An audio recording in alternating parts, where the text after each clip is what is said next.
আসসালামু আলাইকুম। যারা এই বছর খুলনা বিশ্ববিদ্যালয়ের সি ইউনিটে পরীক্ষা দিতে যাচ্ছেন, তো আপনাদের রিটেনে কিন্তু বাংলাতে 20 মার্ক এবং ইংলিশে 20 মার্ক আসে। সো আপনারা অনেকেই জানেন না যে এই রিটেনটা কিন্তু আপনাদের অ্যাডমিশনের ক্ষেত্রে অনেক বড় একটা ইম্প্যাক্ট ফেলে। সো এই যে আপনাদের রিটেনে কী কী সাবজেক্ট আসে বা কী কী পড়তে হবে, আপনারা তো এইটাই অনেকেই জানেন না। সো আজকে আমরা কিছু টপিক নিয়ে এসেছি যেগুলো আপনারা দেখলেই বুঝতে পারবেন যে এই টপিকগুলো কী কী, এবং এই টপিকগুলোর উপর কিন্তু খুব শীঘ্রই আমরা ক্লাস দেওয়া শুরু করে দেবো। তো যারা যেরকম ক্লাস পেতে চান অবশ্যই আপনারা কমেন্ট করবেন, কজ উইদাউট কমেন্ট আমরা ক্লাসগুলো দিব না।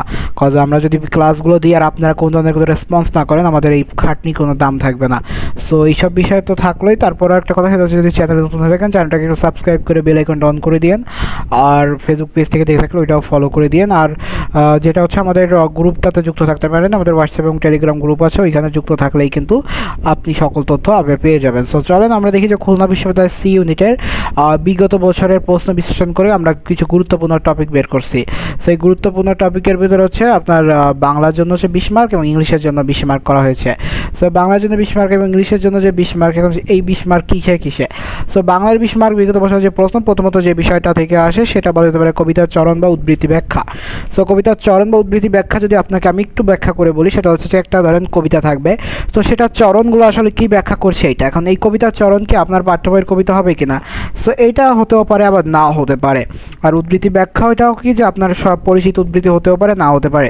সো এই ক্ষেত্রে যে বিষয়টা সেটা হচ্ছে যে আপনাকে অবশ্যই কিন্তু বিষয়টাকে ভালো করে মূল্যায়ন করতে হবে, এবং কোন জিনিস আপনি যে পড়তেছেন একদম কিন্তু রিটেনে 40 মার্ক, আপনি চিন্তা করে দেখেন আপনার রিটেনে কিন্তু অলমোস্ট এইখানে হচ্ছে 20 মার্ক, এখানে হচ্ছে 20 মার্ক। সো আপনাকে 20 মার্ক 40 মার্কের অ্যান্সার করতে হবে।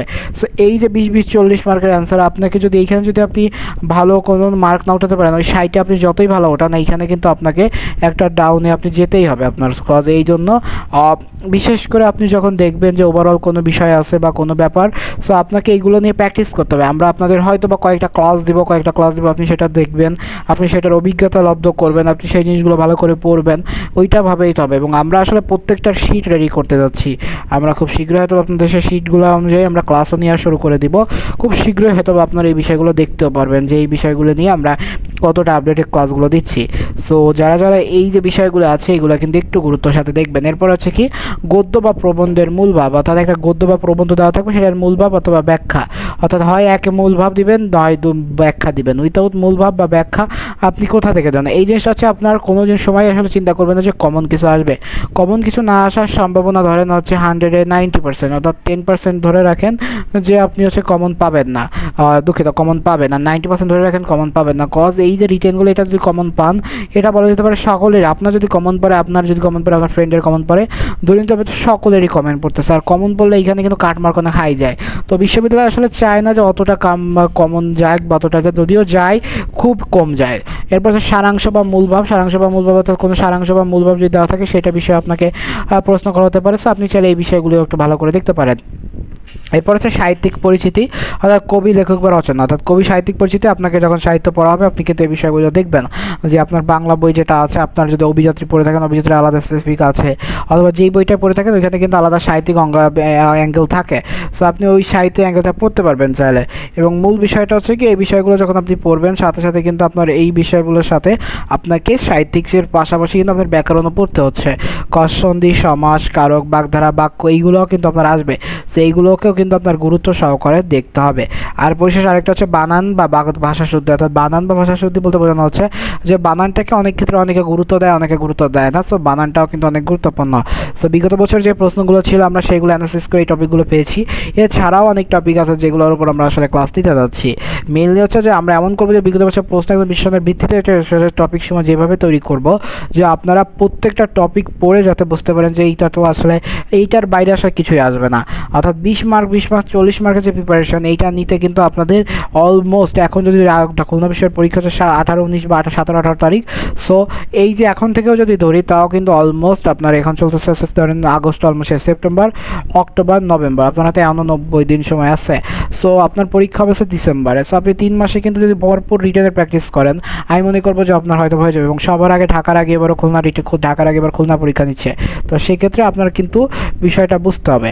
আর হচ্ছে ইংলিশে যদি আসি, আপনার ইংলিশে higher question came from. So ইংলিশটা হচ্ছে প্রথমটা হচ্ছে আপনার রয়েছে হচ্ছে অ্যাম্প্লিফিকেশন। সো অ্যাম্প্লিফিকেশন আছে, বিভিন্ন প্রভাব আছে, বিভিন্ন কোটেশন আছে।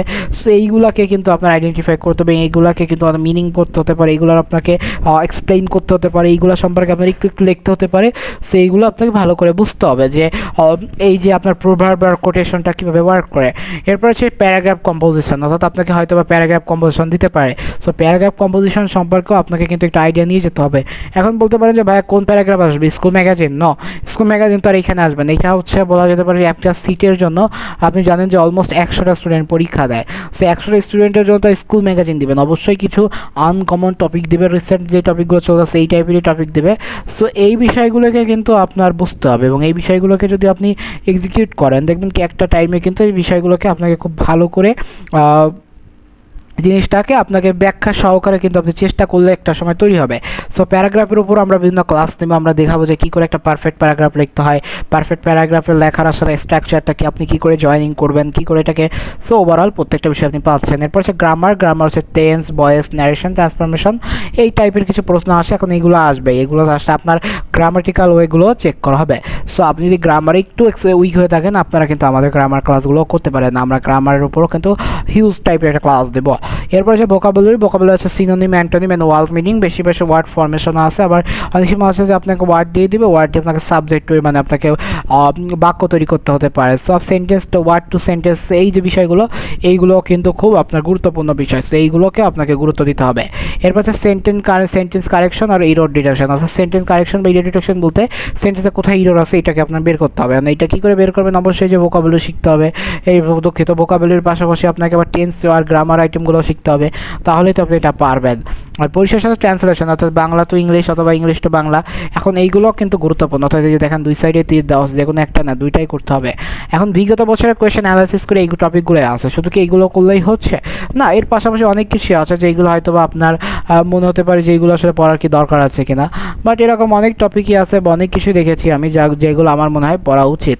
সো সেই টপিকগুলো আমরা কিন্তু আপনাদের পড়াবো, আমরা আপনাদের ধরে ধরে দেখাবো যে কোন টপিকগুলো আসলে গুরুত্ব রয়েছে, কোন টপিকগুলো যদি আপনি পড়েন আপনার বিষয়টা আরও একটু বেশি অ্যান্সার করতে আপনি সুবিধা পাবেন। আপনার বাংলা বা ইংলিশের ক্ষেত্রে, রিটেনের ক্ষেত্রে আরও কিছু ট্রান্সফরমেশন আছে, কারেকশন আছে, লিটারেচার আছে, প্যারাগ্রাফ আছে, শর্ট নোট, ট্রান্সলেশন, এইগুলো তো আছে। পাশাপাশি আমরা অন্য বিষয় বলি দেখেছি আর কি আমাদের পড়তে পারি। বাংলার ক্ষেত্রে আমাদের বিভিন্ন ধরনের সমাস আছে, কারক, পদ, প্রকরণ, সমার্থক, উপসর্গযুক্ত বানান, ক্রিয়া, পদ, অনুচ্ছেদ, সারমর্ম, এই টাইপের যা যা আছে প্রত্যেকটা জিনিসই কিন্তু আমরা দেখব। সো এই যে আসলে কথাবার্তা, এই মেইন কনসেপ্টটাই হচ্ছে এটা ছিল যে আপনাদের মাথায় একটা আইডিয়া দেওয়ার যে কী কী আসে, এবং আপনারা যদি রেসপন্স করেন আমরা কিন্তু ফুল ক্লাস দিতে যাচ্ছি। সো দেখি আসলে রেসপন্স কেমন আসে। তো দেখা হচ্ছে পরবর্তী কোনো ভিডিওতে। আপনি সুস্থ থাকবেন, সুন্দর থাকবেন, পড়াশোনার সাথে থাকবেন। আসসালামু আলাইকুম।